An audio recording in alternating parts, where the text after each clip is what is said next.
Welcome back to the ShedCast. This is episode 4 of the ShedCast, the official podcast of Shed Sports. I'm here with my co-host, Tony Gambliani. What's up? Forget about your losses, I'm telling you. You can find him on Twitter at TGambles. We're also joined here by intern Shedstein. Yeah. What up, Shedstein? On today's episode, we got news of the week as always. We're going to go in-depth for our top tight ends for the fantasy season.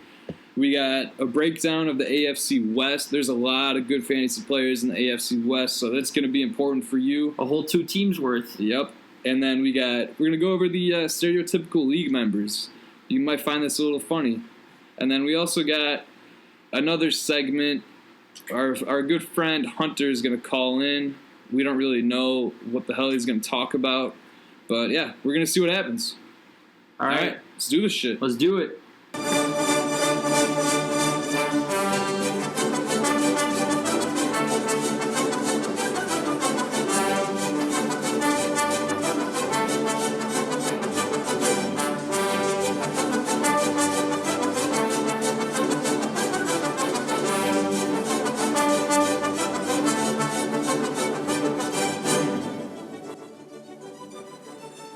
Alright, let's get this started. So first off, we're going to go with news of the week. We're going to talk about some Melvin Gordon action. Yeah. Tony, what do you got? All right. So Chargers camp, the San Diego Chargers camp began today. Pretty much all is good. We learned that guard Ocon is going to be out probably for the remainder of training camp. Should be ready for week 1. But the most notable no-show is obviously Melvin Gordon. He really wants to get paid, and I agree, pay the man, Melvin. He's a dog. The NFL's better with him. But, they just couldn't get a deal done. Camp started today. Hopefully they'll get a deal done before break. But, it looks even like the Chargers GM is on the side with him. He said he loves Melvin Gordon personally. He's an excellent player. He also did mention that he understands his thoughts and opinions of what he's really going through. And he did mention that he can see the player side, even though he doesn't agree with it. So the Chargers GM is being very understanding with it. We'll see really if he lends out the olive branch for maybe a smaller deal with larger guaranteed money, because I really think that's what Melvin's going after. How about you, Shed Noah? Yeah. I don't know. San Diego I hear the weather's really nice this time of year and all times of the year. But I think this could be just a huge problem for drafts.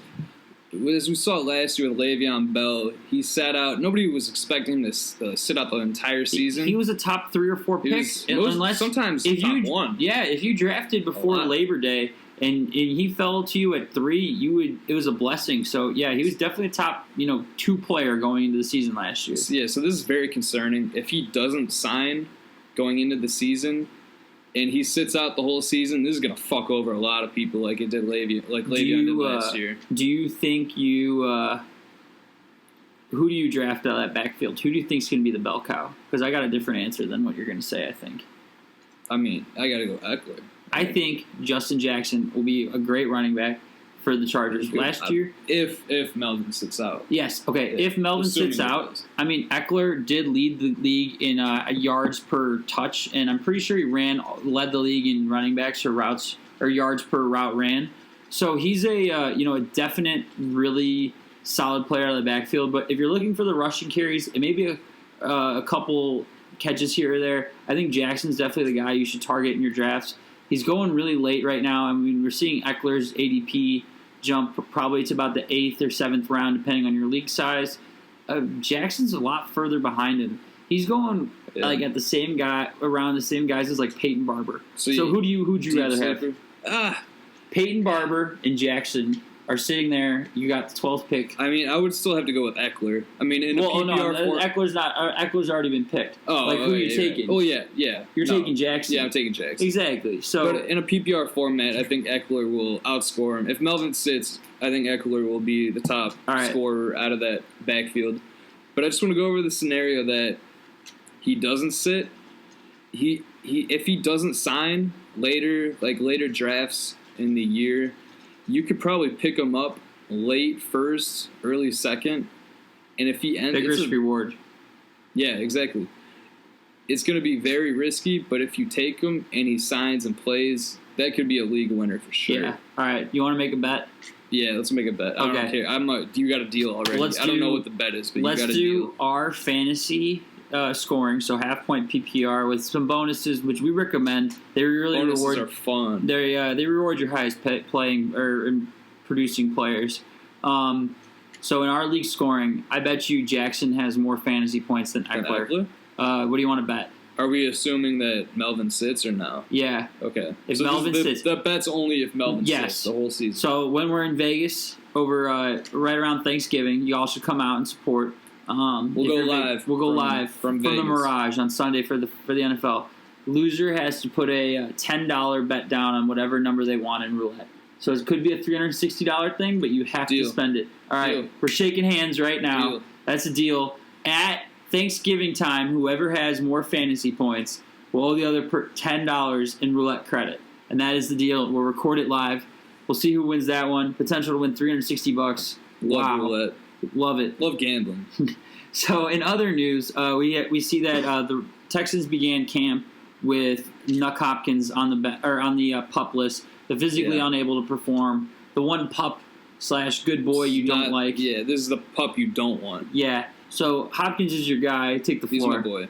I mean, he's had a history of like these minor injuries that really don't affect him at all. He played last year with a torn labrum. Shoulder. Yeah, labrum. I don't know. I'm not an anatomy major. I don't know the muscles or the tendons in your shoulder, but he fucked up his shoulder last year and was still the best wide receiver in the league. I'm not worried. Yeah.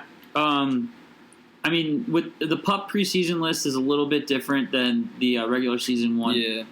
If you get put on pup in the preseason, you're allowed to come back really whenever you want, and as long as it's before week 1. Otherwise, you'll begin the season on pup, and that is a couple games out automatically. So I imagine Hopkins to be ready for week 1. He might not be 100%, but he should definitely play week 1.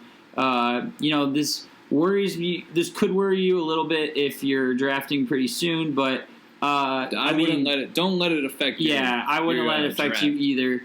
Draft him as if he's completely healthy. I don't know about that. There is a little bit of risk, but I think we'll be fine on that one. We'll be good. Don't worry. Yeah. If not, I'll give you your money back. He's a top, probably 7 pick, probably 6 or 7 range, depending on, again, if Melvin signs. But, that's Nuck Hopkins for you. He's an elite player, didn't have a single drop last year. Then also on the injured wide receivers, we got Julian Edelman, another one of my guys. Just a thumb. Just a thumb. I mean, you really only need one thumb. Yeah, we'll see. I mean, he can catch the ball by the fingertips as we saw in the Super Bowl a couple years ago. But I'm not worried about Edelman, really. Especially because Josh Gordon will be back. No. And they got N'Keal Harry, so I'm not worried. Oh, my God. N'Keal Henry. I'm not going to – he'll be back.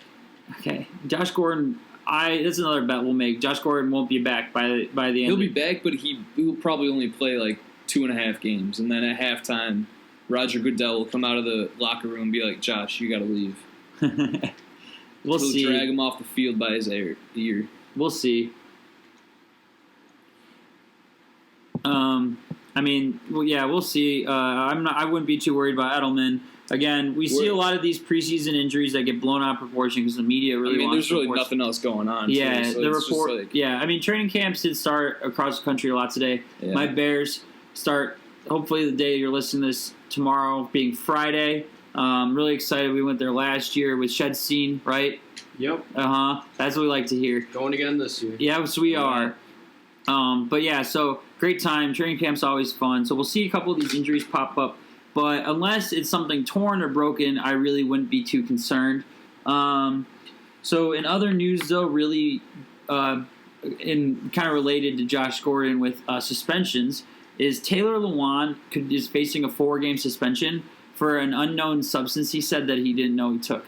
How don't you know? I don't know. It depends what kind of drug test they take. Yeah, we'll see. There are like a lot of those bullshit get jacked protein powders and supplements that have weird performance enhancers, but it's really and that list always just changed. We're just smoking crack. No, there's no way. But Taylor Lewan is kind of a little bit of a crackhead. Yeah. But did you see that video of Russell Wilson? He's definitely a crack. Yeah, check our page for that one. But I think a random drug test is definitely in Russell Wilson's near future. Oh, definitely. But we'll see, really, if Lewan gets suspended. They still haven't announced it or anything, but if I had to put money on it, I'm guessing that he is being suspended for 4 games. Kind of a tough break. I got a couple bets out there this season that the Cleveland Browns are going to beat the Titans to open the first week for a cool $100. So definitely wouldn't mind to see Lewan suspended. We'll see really how that goes. Speaking of the Titans, though, Kevin Byard did set a record today for NFL safeties, getting a 5-year, over $70 million deal, $36 million guaranteed. Holy shit. It's a lot of money. I mean, Pro Bowl or you know not how many Pro Bowl? 4-for-4s you could buy with that? That's a lot. At least. Is that a 15. lot, Shedstein? That is too many to count. Thank you, Shedstein. Oh, yeah. Wendy's has spicy nuggets now, too. Pretty soon. Fuck. August 17th. Wait, have they released it yet? August 17th. Oh, shit. Okay, not yet then. Okay, well, we'll see about that. But yeah, again, the Titans spending money for an all-pro safety 2 years ago. I mean, what else are they spending their money on, though? They're not spending on Mariota. Yeah. They're going to go 7-9 this year, 6-10, and then they're going to need to draft a quarterback. I want to see quarterback. 4.0. I want to see a battle between Mariota and Tannehill. Yeah. On the field, like a joust. I don't know. Throwing footballs at each other. Mariota's just, I think he's so overrated. Like, he's really not that good. He had that one good play, and that was it. Yeah. Where he threw and caught a touchdown. Yeah, in the playoffs. They did lead a great comeback against the Chiefs in Arrowhead, the last good year of Alex Smith. I feel like that play will get him a contract somewhere. I mean, yeah, he's not going to follow the league. The Titans could just decline to sign him. He could go be a backup somewhere, maybe get another chance somewhere. But we'll see. Or the CFL. No, he's gonna remain in the NFL. Contracts are bigger. Well, yeah, but I mean, he might want to play in the CFL. Yeah. So related again, keeping with the trend of players maybe leaving for a different team. Mike Daniels was released today by the Packers. Great Pro Bowl in the past, great guy, all around respected player in his field. But yeah, Packers just released him the day before camp. Now, why? Yeah, I think they just don't want to win. I think Aaron Rodgers is going up to his GM saying, just get everyone good on defense off the team so we can just be down and I can just fling the fucking ball like it's my job. Yeah. That was my job. The Packers did spend a lot of money revamping that defense, which, taking Adrian Amos most notably away from my Bears. We're okay now. We got ha-ha. I say that with a little ha-ha at the end because he's not that good. LOL up there. Yeah, a little LOL. Ha-ha, LOL. But he's just not that good. Amos is better. But, yeah, the Packers spent a lot of money redoing that whole, defense. So they probably want to save a little bit of money there. He's a veteran Pro Bowler. We'll see, though. What do you think some potential suitors are? I don't know. Really? Yeah, I have no idea. Okay. Well, yeah. Somebody that definitely needs defensive help. There's a lot of teams that need defensive help. Who needs help on the line? I think every team could use defensive help. But, let me think about it. I personally think that, he might sign with somebody that definitely needs help on the defensive line. Hopefully he doesn't stay in the division and go to the Vikings or the Lions because they did lose somebody. But, he's probably going to go to a contender being an older player. The Chiefs spent a lot of money. Patriots could be a good suitor. I would take him. Yeah. I would take Tyreek Hill, too, if the Chiefs are trying to trade him. I disagree. But we'll see about that. Really, all the best, to a good player, industry-like player. We'll see really where he lands. But, it just kind of sucks to get, cut the day of training camp starting. Yeah. So. All right, so let's do our top tight ends for the fantasy season. Who do you got number one? The universal number one, Travis Kelce. Really? Yeah. Did you not see? Before the Tyreek Hill news of him not getting suspended, he was my definite number one. But now that Tyreek Hill won't be suspended, and if he doesn't get traded, I think George Kittle will be the number one guy. Yeah. I don't know what the Chiefs are going to do with Hill, but I think Kelce is the undisputed number one. I mean, I would even take him as early as people were taking Gronk a couple of years ago. Yeah, I mean, he puts up those numbers. Yeah. But I think Kittle could also put up those numbers. Yeah. Garoppolo will be back. Hopefully he'll be healthy all season. I mean, it will be close between those two for sure. Yeah, and they got no other receivers too. They got Austin Pettis, who's got very, very limited, They just have like a bunch of okay receivers, which isn't. Yeah, it's not promising. well, they just drafted Deebo Samuel out of University of South Carolina. That guy's an animal. Yeah, he could be very Pettis, good. And besides that, really no one else. They don't have Garcon anymore, so Kittle will definitely be the guy catching passes for them, and they'll probably be definitely throwing a lot of passes in the backfield. Tevin Coleman, McKinnon, those are two really pass-catching backs. We'll see how good they are. So Kittle number 2, though? Yeah, Kittle's number 2. We already talked about Kelsey and I think we can agree on Ertz 3. I think we'll all agree on that. Yeah, for me, the only reason why I don't have Ertz and probably ahead of Kittle is Dallas Goedert worries me a little bit. Just a little bit. Not enough to draft just a little bit. I wouldn't take Ertz as early as he's going really in mocks right now. I think at his ADP right now, I wouldn't draft him at all. Yeah, I agree. He's that guy in your league that just is convinced he needs a tight end after he really wanted Kittle is probably going to grab him in the 4th round, right around 40th overall. I would wait probably until like 50 until I would actually consider drafting Ertz. I mean, there's just better players on my board. Yeah. But then who's your number 4? This is where I think this is where. Again, this is the moneymaker right here. This could be O.J. Howard. I agree. O.J. Howard's awesome. The Bucs have no running backs. They're going to be throwing the ball 50 times a game. They have no defense, and they have Arians. So you think, what, Evans is going to get a good chunk, Godwin's going to get a good chunk. A report came out today saying that Chris Godwin is going to be on the field at all times. He's not even going to come off. Yeah, exactly. Arians so we'll talk. We'll talk about the AFC or NFC South probably next week on next week's podcast. We'll get more in depth about the Bucs and how much value the Bucs have. But they're going to be throwing the ball all around the field. They're going to be losing every game. Well, playing in a competitive game every game. And the NFC South defenses are pretty bad. Yeah, and the offenses are pretty good. So it's going to be high scoring. The Falcons are going to be okay. The Panthers are good. The Saints are just average, like defensive wise. So there's a lot of potential there. Exactly. So definitely O.J. Howard. Number 5, I'm going Eric Ebron for his touchdown upside. There's going to be so much regression there. The Colts there will be, but his touchdown potential is still very high. Yeah, the Colts just got Funchess. They have Campbell, who's really shouldn't take too much away in the red zone. I think Ebron is the guy to stay away from this year if you're going to draft a tight end. I'm not taking him, and neither should you. We'll see really how good he is, but so who's your number 5 then? Honestly, probably Evan Ingram. So Ingram. I know. Okay, listen, please. That's a little bit of a hot take. I would take him over Hunter Henry. His ADP is extremely high. He could be the guy for the Giants this year.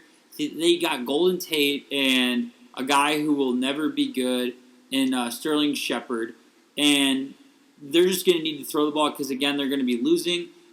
When Eli was playing without Odell a couple years ago, Ingram was incredible. That's true. He was pretty good, but he was considered to be one of the higher tight ends. If he can stay healthy, he will be better than Henry. But besides that, then I got Henry next. Okay. Yeah. That's who I have next. I mean, Phillip Rivers to Hunter Henry. He's not going to be like a breakout, but he's not going to be a bust. Yeah. You can count on him. I don't know where he's being drafted right now is the only thing. I don't know. He's going right around the same area as probably a little bit before Ingram, a little bit after Howard. He's definitely probably the consensus 5, but I would still put Evan Ingram in front of him. So now you're the guy on the waiver wire. Everyone has only one tight end on their team. Who is the tight end that is being drafted probably outside of the top 10? That is Austin Hooper. That's my guy right Why? there. I'm all in on the Falcons offense this year. Mm-hmm. They got 2 new offensive linemen in the first round. We've been over that a few times on this podcast. That offense is going to be fucking cooking. I mean, with that new offensive line, it's gonna open up some opportunities at tight end. Tight end Austin Hooper won't need to be blocking as much, so it's gonna open up some opportunity for him to catch some balls. Yeah, honestly though, and also Julio doesn't catch touchdowns for some reason. So yeah, I feel like this is almost a situation that could be too good to be true if you're picking at number 12, or if you're picking the last tight end off the board, and it should be this guy, but Delaney Walker. Before he got hurt last year, he shattered his ankle last year. Before he got hurt, he had back-to-back 800-yard years as a tight end. You're talking about, I need a guy to fill my team because I've been loading up on receivers and running backs, which is probably a decent strategy to follow. But I feel like he's just the most forgotten player in fantasy right now. I agree. Because he's when he played, he was good, and nobody's talking about him. Yeah, nobody's talking about. He was awesome. He's so serviceable. Hopefully, he'll put up at least 700 yards this year and maybe like 7 touchdowns. Which out of my tight end, that's all I really look for. Especially if you draft if you play the game and your strategy is that you draft a tight end probably in the 12th round, definitely Delaney Walker. Grab Delaney Walker, have a nice peace of mind, have a guy that's going to get you, 50-ish yards a game with a 50-50 shot at a touchdown, which is huge. Yeah, he'll get 5 or 6 catches. I mean, he's not a league winner, but he'll get targets, He'll open up an opportunity for you to draft better running backs and receivers in the earlier rounds. Yes, that's what I'm telling you. That's a good strategy to follow. Draft running backs and receivers and grab the sleeper tight end and Delaney Walker. So I got a question for you. Are you buying the Vance McDonald hype? I don't know. The Steelers have never... There's a lot of targets missing. Yeah. I feel like he's getting a lot of hype. Yeah. I feel like I don't want to buy it, but I feel like it could be... It could be something. AB's gone. You look at the upside. How many touchdowns did he have last year? 15? He had 15 touchdowns last year? Yeah. So, all right, where are those going now? And, where are the targets going? That's the big thing to ask. They did sign Moncrief, and they do have Washington as their third receiver. I can't. But they're not. They're not gonna catch up for AB's slack. And also, his contender is in Detroit now at his position. What's his name? Vance McDonald, who's who was the other? Jesse James. Jesse James, yes, that's right. Jesse James in Detroit now, so that's less tight end battle right there. So he'll, I think Vance McDonald, is a lot of upside, but I'm selling it. Yeah. I let somebody else grab him in like the 8th round, and then you can make fun of him in November when you're like, remember when you drafted Vance McDonald over Delaney Walker when I got him in the 12th? Like, I feel the same way about David Njoku. And we'll see. Njoku's a physical freak. He has a lot of drops, though. Odell and Jarvis, I think, are enough to... And they also got, what's his name? Jarvis, Odell, Hollywood Callaway. Yeah. He's a monster. Callaway's, as we saw on Hard Knocks last year, he's a guy. Yeah, he is a guy. Yeah. Speaking of Hard Knocks, though, pretty soon, I think we got about 2 more weeks until we get to see John Gruden yelling, which will be great. I think we'll on episodes we'll go over Hard Knocks. We won't spoil it, or we probably will spoil it, but we'll go talk over about some it. episodes. Yeah, we'll talk about it. But I want to talk about my Iowa guys, T.J. Hawkinson and Noah Fant. Mm-hmm. People are drafting Hawkinson over Fant by at least a few rounds, and I can't do it. Yeah. Give me Fant. Fant's a better receiver. T.J. Hawkinson, he's a good blocker. He's a good all-around tight end, but for fantasy, especially in the Lions offense, I'm not buying it. Yeah, the Lions have never... Noah Fant all day. The Lions have never really, utilized a... as we saw with Eric Ebron. Yeah, they never really utilized a tight end. So we'll see really, how that all goes and everything. I think he'll be a good addition to the team as a blocking tight end. He'll get some shares and all, but fantasy, I'm going Noah Fant over T.J. Hawkinson all day. Okay, yeah, I agree. So that's really our spiel on tight ends. I really don't have much to say except for look out for Albert O next year's draft. MIZ, he'll be a monster. We'll see how he does in college this year. But, yeah, that's our outlook on tight ends. All right, so let's do this segment with Hunter. All right, let's do it. All right, we're joined here by a good friend of the program, Hunter. He's a well-known hick around here. So there was some controversy in last week's episode about Barry's plug talking shit about our boy Hunter. Tony, if you want to play that clip real quick, here we go. So if you didn't listen to last week's episode, here's the clip. The introduction. The past week or so. So let's get right into it. The first topic that I have to discuss is called Fantasy Fuckboy. Essentially, this is basically a story about a kid in my fantasy football league annoying the absolute fuck out of me. All right. So you can tell that our buddy over here, Barry's plug, doesn't really like this quote, fantasy fuckboy, Jesus Clutchler, Hunter, also known as.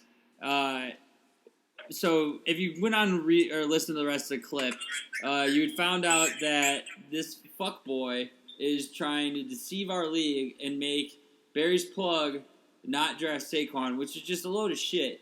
What do you got to say? Well, first of all, having on the show and future award-winning podcast, but Barry, you got me all figured out. I think I'm trying to make him not take Saquon. Reality, I'm totally in his head, I want him to take Saquon. I don't want Saquon at all. You don't want Saquon? I think he's just playing mind games at this point. I'd be all over Saquon. So you're taking Isaiah Pete first overall? Is that?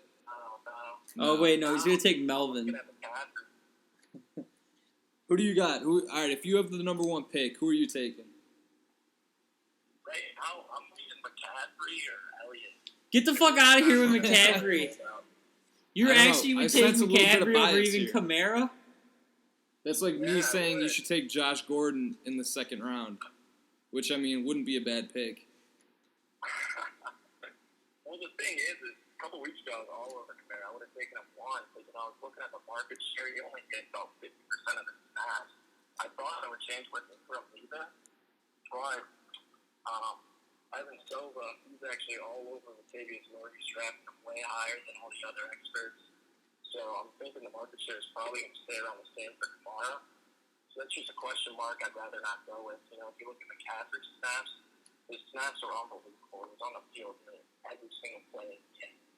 That's a good point. You can't score fantasy points if you're not on the field. That's true. Unless you're playing a point per Neal league. Yeah. And you have Kaepernick on your team. Yeah. Which, you're only getting a point per game, but, he's not on the field and getting points. That's pretty good. That's a bonus, is what I like to call that. Okay. So your top 1-2 is probably Elliott, Saquon, McCaffrey, Kamara. Who do you take 5? Who's your 5th running back? It would be David Johnson. Ooh, okay. That's a Melvin? spicy take. Yeah. Okay, Melvin's got his contract signed. Who do you take? You still take DJ? That would be a tougher question, but I think I would go DJ. Yeah. They're going to have a revitalized offense. Yeah, they had the second least amount of plays ran last year. Kingsbury will turn that around, but we'll see. DJ, interesting pick. Yeah. I think question marks outweigh. You were talking about Kamara's question marks. I think if Melvin was there, I would take Melvin because that's a sure thing. But DJ could be RB1. He really can. He's shown the potential in past years. Yes, he has. It's just a question of what that offense is going to do. What do you think about that, Shedstein? I agree. Yes, that's my boy over there. Intern. Yeah. So when do you take Nuck Hopkins then? Who's your first receiver off the board and when?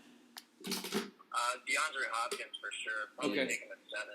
Yeah. If DeAndre isn't your first wide receiver, then just go fuck yourself. Yeah, we've come to that conclusion, especially that those guys that we got in the Twitter feud with the other day. But definitely go with Nuck as your one. Okay? We talked about running backs. Give me your top 3 receivers. Top 3 would be Hopkins, Odell Beckham. Let's go, Odell number 2. Oh, man. And Devontae number 3. Did you say? No love for Julio. Yes, no love for Julio. I mean, if he doesn't get traded, then I don't know. Julio's just that guy, though. Julio's showing up to He's camp, the second though. best wide receiver in the league. He's not a diva. That's what I really like about Julio. Yeah. He's a sure thing. Yeah. The talent for Julio is there, no question. But when you're talking about fantasy, Yeah, it's different. Go behind Fantasy. Tyreek. Yeah. So, how about this? I got a question for you. Give me your top kicker. I'm not even going to answer that. You guys know how much I hate kickers. Yeah, My anti-kicker. top kicker is going to be... Justin I got to go Tucker. Kareem Hunt. Yeah. All right. Well, thank you for calling in. The first official guest Yes. on the ShedCast. One more thing on Barry. All right, take some shots. Let's hear it. He went so far as to say that I'm Hitler. I think that's just a little distasteful. Barry needs to learn a little class. Yes, low class. Calling him out. Our boy from Charlotte calling out someone in mind your own business, North Dakota. Bismarck. Anyway, All right. thank you, Hunter. Thanks for coming on. Thanks for having me. All right. Bye-bye. Bye. Yeah. All right, so that was a segment with our good friend Hunter. You can find him on Twitter at @JClutchler. Next, we're going to get into a fantasy breakdown of the AFC West offenses. But first, I think we got to do something else. What is it? Do you want to crack some claws? Oh, I love cracking claws. All right, let's crack some claws. Perfect. That was on sync. Yeah, in sync. All right, so first up, are we starting, since it's the AFC West, are we going the most Western team?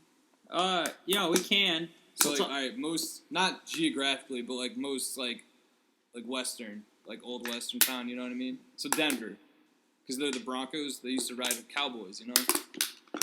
Okay. That doesn't make sense. No, I agree. I agree. No, that definitely does work.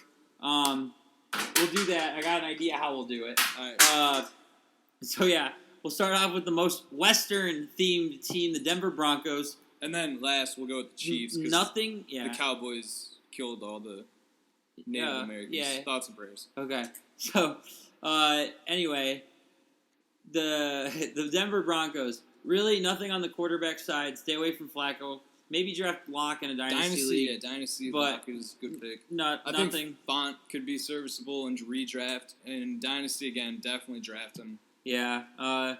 Receiving core. I mean, Emmanuel Sanders has been, I guess, looking really good. Yeah, but he's old. He's north of 30. Quarterback's a question. He's coming off a ruptured Achilles. Yeah. The guy I'd really look at is Deshaun Hamilton. He could be, maybe a sleeper late in drafts. But really, besides that, I mean, what about your boy though? Well, hashtag free Royce? That's fast. That's free Royce. That's out of the question of receivers besides Hamilton. But let's talk about my boy. Oh yeah, we got to talk about the RB situation. We were big free Royce guys last year, but for me, that was before Philip Lindsay. But Philip Lindsay did steal everything I've ever known and ever loved in Royce Freeman. I thought he was just going to be so good after watching him a couple games in the preseason. He had a lot of potential. He's quick, shifty. He was kind of hurt all of last season, so we'll see really what happens. I think this offensive change, just in general, this offensive change on the Broncos could open up some opportunity for him. But get this trending on Twitter, hashtag free Royce. Yeah. Free my boy Royce. I don't know if I'm a part of that anymore. I'm Royce. I'm going to keep it going just because it's got a good ring to it. Yeah, it does got a good ring to it. But we'll see how really good Freeman is. I think him and Lindsay are kind of even. Yeah. I mean, different play style though. Yeah, I think Royce might be a better pass catcher. I don't know who I'd rather is going to be who's going to have more production. But if I have to bet, I'd have to take Philip Lindsay. So now we're going to go to the next Western team. Is I think we should. Okay, let's do the Chiefs because I got a good idea how let's end this. Okay, and I just want to talk about the Chiefs because their offense is awesome. This is a fantasy player's dream right here. Yes. The best quarterback, best fantasy quarterback. You cannot really go wrong by drafting any of the players unless you draft Sammy Watkins. Don't think about it. Watkins. Mahomes, even if you draft him in the third round, he's still going to be a top 2 or 3 quarterback at the worst. And unless he gets injured. I mean, he had 50 touchdowns and over 5,000 yards last year. We'll see how much regression will come. Even with regression, he'll still be the top quarterback. Yeah, exactly. I have him as my number 2 behind Andrew Luck. By the way, MVP right? Odds plus 800, just free money. Do that. Almost. But I think Mahomes is the guy. He'll be the fantasy number 1 this year, or potentially the fantasy number 1 this year. But yeah, and then they got wide receiver 1, Tyreek Hill. Yeah, there are reports saying that they might try to trade him. We don't really know what's going to happen with that, but as of right now, we're just going to assume that he's going to be on the Chiefs all year. He's going to play the whole season, barring an injury. He's going to be top 5 wide receiver for fantasy. With his speed complements Mahomes' arm strength perfectly. It's one of the best combos since Tom Brady and Randy Moss. It really is. Marvin Harrison and Peyton Manning. Well, Tyreek's the true number 1. I wouldn't draft Watkins. They don't have Conley anymore.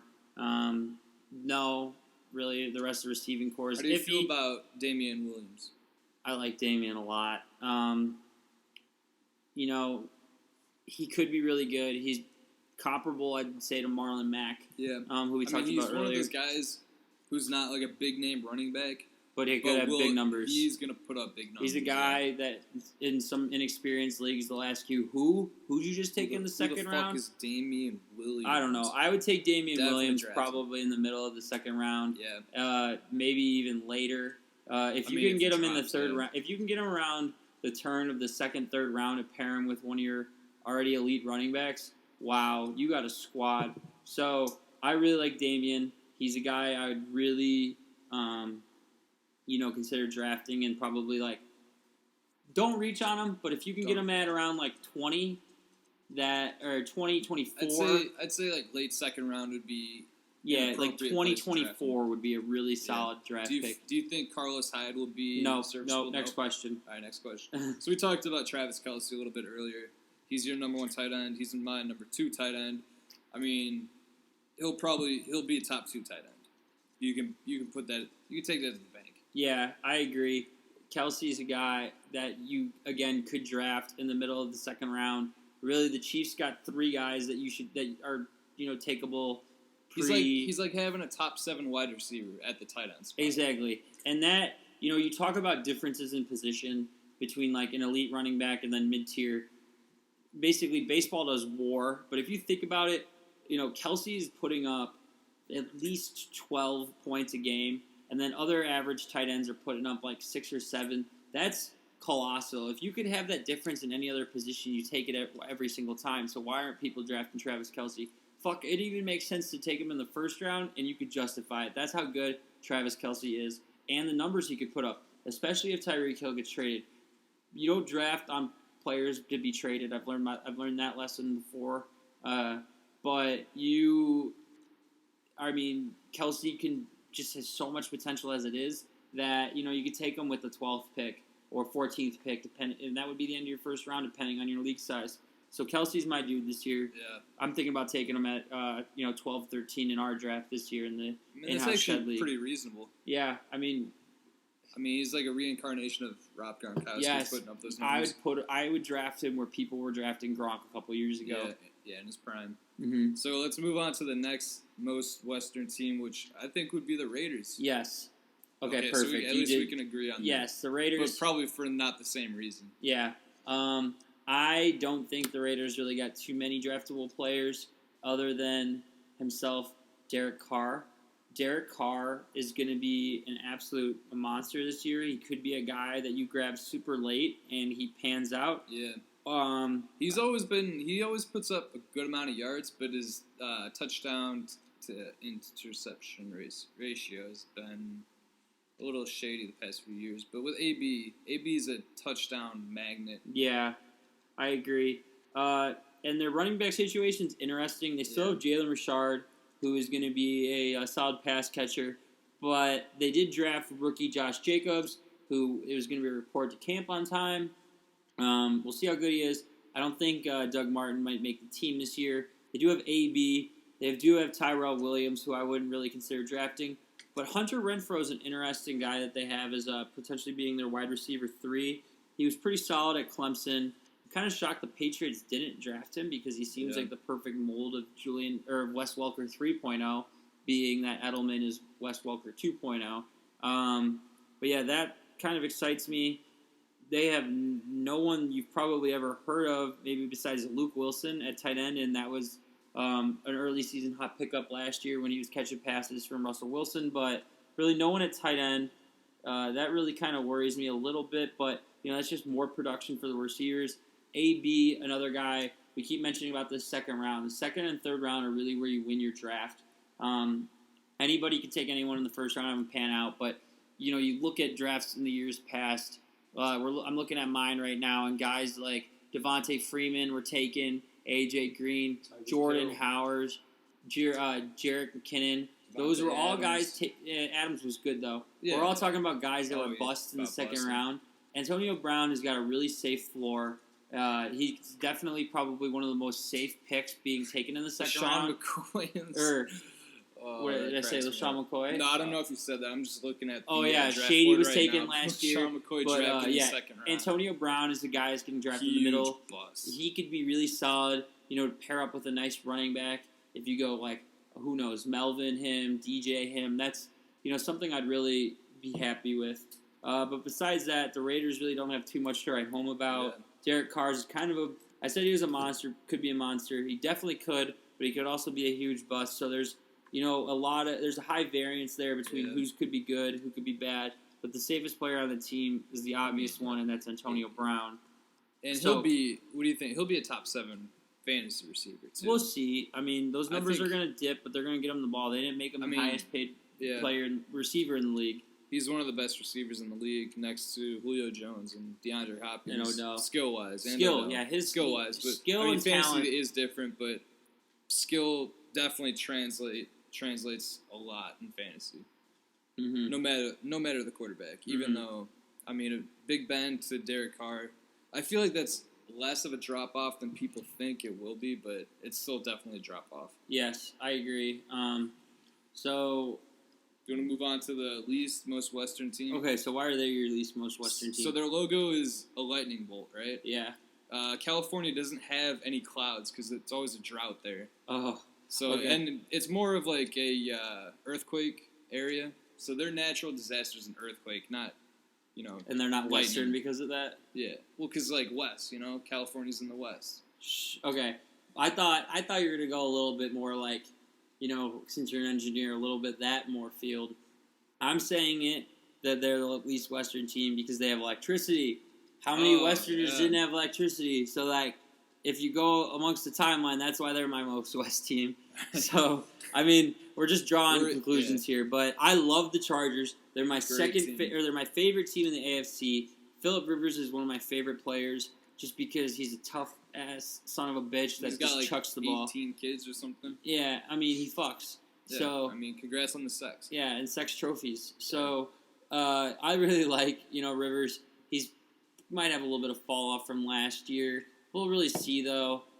Keenan Allen's a solid receiver. I would try and shy away from him just because again of that variance between his average weeks. He's got a medium floor and a high ceiling. I really think there's better guys you could take, maybe like Antonio Brown or somebody like that if you're thinking about Keenan.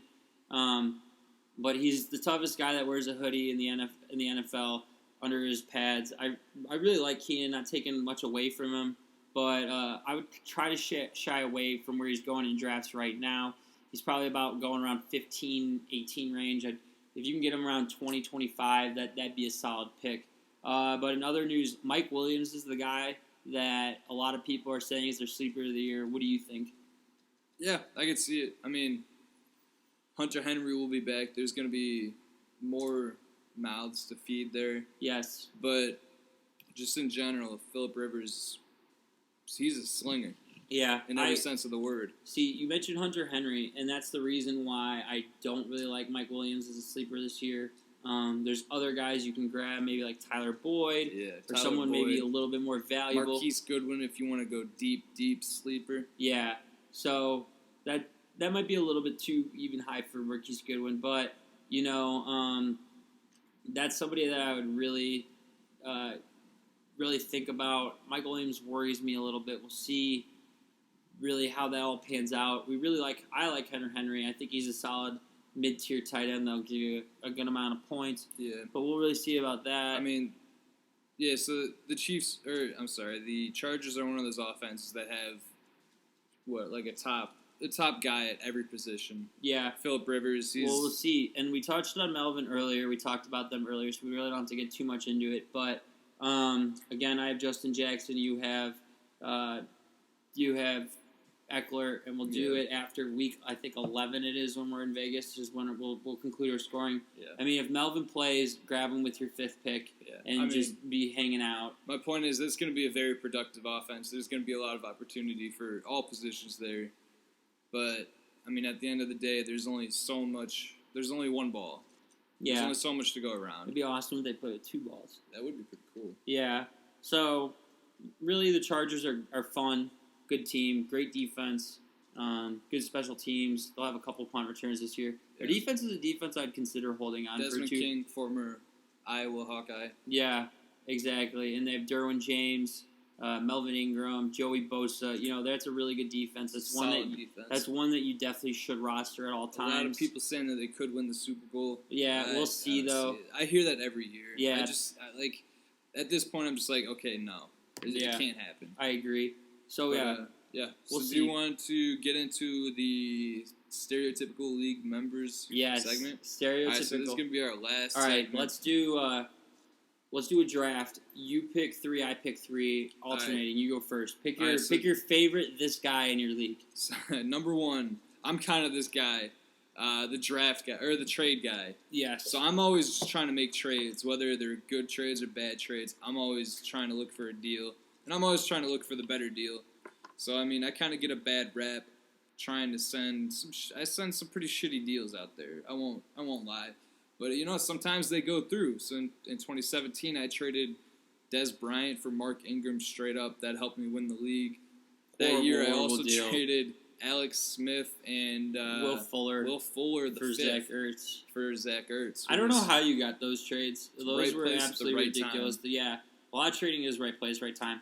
For me, that guy in our league, and okay, since you did a league by yourself, I'll do a league by myself. The best overall guy in your league, the best overall player in the regular season in your league, consistent, powerhouse, makes the playoffs, but cannot get it done, and always comes in 3rd fucking place. Or second. Or second, who Hunter. is like Hunter that you just heard from earlier. But I cannot win a damn championship to save it. We did a little league record keeping where we went through our previous 6 seasons of our league, and I had tied for the highest win percentage with no championships. I think I've only won 2 playoff games. I just can't get it done. So that's another guy in your fantasy league that you like to mock because he'll never be able to get it done no matter how good he is. And you know what? I've accepted it. I'll play for free every year if I have to. Yeah. I mean, it might cause my life or cause to give me a heart attack or. I mean, there's nothing like playing for fun, Yeah, I love playing for fun. That's why I do it. Fuck me. God damn it. All right, so who's your number 2? I'm going to take that guy who won a championship but is shitty every other year. Oh, that was my pick. That's a good pick. He won't let that championship go. He'll hang it over your head. And but he's coming in, he made the playoffs once, and he just happened to win a championship that year. Yeah. And he's not good. Every year he's coming in, close to last. Just hanging on to that one championship, though, making sure you don't forget. Yeah, and he thinks that he has a really good draft every year, when in reality it's just a bunch of bums and one good player. So, yeah, that guy is definitely someone who's in everyone's fantasy league, a perennial fantasy league that, is constantly renewed. Another guy in our league is Bad Draft Guy. This is my second pick, a bad draft guy. And when I mean bad draft guy, I mean he's never won the league, probably one of the lowest winning percentages every year, and just literally drafts horribly. And he's probably that guy who just doesn't even really pay attention to football. But in our case, he does. He knows a lot about the NFL. I mean, but in general, he just has a terrible draft every year. Leagues always have that guy that just doesn't really pay attention to football, but just does it anyway. Yeah. And then there's always that guy who doesn't pay attention to football, but somehow does amazing. Makes the playoffs. Is that your 3rd pick? I guess. Okay. Yeah, That'll be my third pick. That guy who doesn't pay attention to football and doesn't really give a fuck about football, but somehow does really well. Yeah. All right. So my third and final pick is that guy who is content with being mediocre. He's usually got an average team every year, and it's something you know. So when you propose him a trade, so that way you can get you over the hump and get him over the hump and potentially make the playoffs, he says, no, I'm okay with what I have. This has happened to me with this one specific guy. Is he the cousin of the guy that just refuses to make trades? Yes. No matter what. It's not that he doesn't want to make trades. It's just that he's just happy with he's happy with going 6-7, 7-6, missing the playoffs, barely getting in. Like, make a move, guy. Do something. Try to make yourself better. Like, there's no point. I would rather come in like 9th place and try for it than be 6-7, come in 7th place or like 5th place and just be content with what I have. And this is what this guy has done for the past couple of years in our league, and it pisses me off. And especially pisses me off when I'm in the playoffs, I'm trying to pick up a specific team or team defense or a guy, and he beats me on the waiver wire. Like, dude, you're not playing for anything. We've been talking about this all season. Hostage guy. The hostage guy, yes. The hostage guy, I like that. Yeah. All right, so do you want to talk about some honorable mentions? Yes, honorable mentions. You go first. All right, so I'm going to go with the waiver wire guy. Uh-huh. If you don't have, like, fob or rolling waivers, this is the guy who's always... And I've been this guy. Yeah. Trust me. In multiple years where we didn't do fob, I had the most transactions by a fucking mile. Yeah. I'm always picking somebody up, dropping somebody, picking somebody up, dropping somebody. Just got to be on the move, you know? Yeah. And then, okay, my favorite honorable mention that I didn't say is the newbie. This I had is that one. That was going to be my next one. This is a great guy to any league that you not necessarily can gang up on, but just question his process the entire season. Make him feel a little bit uncomfortable. It's like he's, joining, You got to haze him a little bit. Yeah, you gotta give him some. And especially this guy in our league last year came out and went Julio, Dalvin Cook, Rashad Penny, Ertz, and Garcon, and Corey Davis in his top 6. One of which was on his team by the end of the year because he traded Julio. But just, oh my fucking God, what are you doing, man? Like, if you look at that team, there might be only 3 or 4 players that were on his team. Yeah, like in the 10th round. Like, come on, man. Don't be if you are the newbie in your league, hopefully you're listening to this. I mean, we'll give you the pointers. Sometimes you can get that beginner's luck and yes, I agree. Something off. Beginner's luck is but definitely. in this case, yeah, okay. The bad newbie is the newbie I pick. So they're always add interest. So yeah, we love the newbie. So real quick before we close up the show, do you got any closing remarks? Follow us at Shed Sports and download the Shed Sports app. Yes, download that. So yeah, my closing remarks today is going to be why you should draft Marlon Mack at the end of the second round. I like that. Marlon Mack is a dog. Everyone knows that. Offensive line is unreal. Offensive line is unreal. Nyheim Hines. He could vulture some stuff. He did vulture some of his touchdowns last year, but I mean... But I think both of them will be pretty good. Marlon Mack will be definitely top 12. Yeah, I agree. He's an RB. He could potentially be an RB1. You're looking for a home run near the end of the second round, third round, fourth round. If he's going in the fourth round in your league, you get out. You should win that league. Yeah, I don't know how you got in that league. But right now he's going roughly in the middle of the third round, early third round. But yeah, I like Marlon Mack. He's a dog. I like the Colts this year a lot. I think they're my pick maybe to rival the Chiefs for the 1 seed in the AFC. I don't think the Patriots might have it in them this year. We'll see. They could always win the Super Bowl, but who really knows? But yeah, I'm a big fan of the Colts this year. And also, did you see how Quentin Nelson showed up to camp today? No. Showed up looking absolutely huge with a handlebar mustache and an Old Spice shirt and a trucker hat. You saw the what's his name? Cornerback for the Jaguars. Jalen Ramsey. Jalen Ramsey, yeah. With the money truck. If it was anyone else, I would like it, but I don't like Jalen Ramsey either. Yeah, neither do I. But anyway, thanks for listening. That's our show. Yeah. Well, We'll have see a good you next one. week. See you next week when we start talking about the NFC. All right.